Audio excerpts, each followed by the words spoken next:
Posts made by the official Huami and Xiao AI Weibo accounts have revealed that the Amazfit GTR 2 will have Xiao AI Smart Assistant pre-installed. The Smart Assistant is found in several devices already, including smartphones, smart TVs, smart speakers, and smart displays. It is also available on Xiaomi's own smartwatch, the Mi Watch. Huami also revealed that the assistant will work not only online but also offline.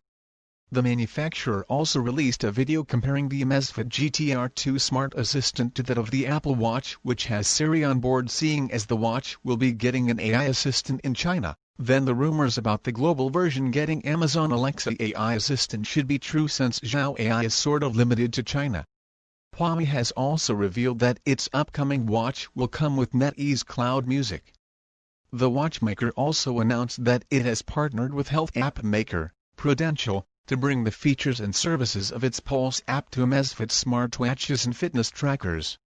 The Pulse by Prudential app offers features such as symptoms checker, online consultation, and health assessment. We believe some of these features will be accessed via the Zepp app for compatible Huami products.